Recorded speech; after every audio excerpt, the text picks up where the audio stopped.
Welcome to Exap. Jadi di sini kami akan memberi demo ya tentang keamanan dari Exap Post di Android. Nah, di sini udah ada PC. Jadi di PC ini sudah kita installin OS Android. Di dalam OS Android ini udah ada Exap Post. Nah, jadi untuk teman-teman yang sudah punya PC di kasir misalkan, namun tidak mau mengganti ke Android karena beberapa alasan, tetap mau pakai PC, tapi mau pakai Android tetap bisa ya dengan cara ini. Jadi kita installin OS Android. Kita installin OS Android, lalu kita download Exapost di Play Store.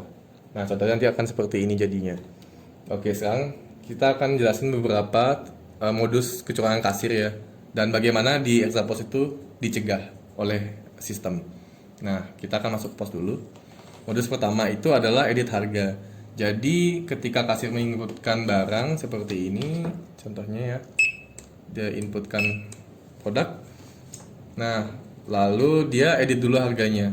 Kenapa dia edit harganya? Supaya dia dapat profit untuk kepentingan pribadi ya. Jadi harganya dinaikin, lalu selisih dari harga tersebut, harga dinaikkan dengan harga toko itu bakal dijadikan profit pribadi untuk dia. Jadi dimasukin kantong. Nah, namun kalau di Exapost itu sudah ada sistem keamanan berupa PIN. Nah, misalkan saya akses sekarang produk tersebut yang diinputkan, lalu saya mau edit harga itu, sistemnya akan minta masukin PIN. Jadi PIN ini disetting di jendela setting ya di back office. Nah, jadi ketika dia salah masukin PIN, maka Exap akan menolak ya untuk mengedit harga. Jadi itu pencegahan pertama dari modus yang edit harga. Selanjutnya ada modus simpan sementara. Jadi cara kerja modus ini adalah ketika dia sudah input produk seperti ini, dia akan simpan notanya seperti ini. Saya klik simpan. Nah, produk itu akan hilang di keranjang, namun notanya akan tetap tersimpan di sini. Nah, kenapa dia lakukan ini? Jadi modus ini itu cara kerja seperti ini. Ketika dia sudah input produk, lalu dia menerima uang dari pelanggan, mungkin pelanggan minta nota tapi dengan alasan minta nota tapi dengan alasan printernya rusak, tidak bisa mengeprint nota misalkan seperti itu. Padahal bukan karena printernya rusak, tapi karena penjualannya belum diinput gitu kan.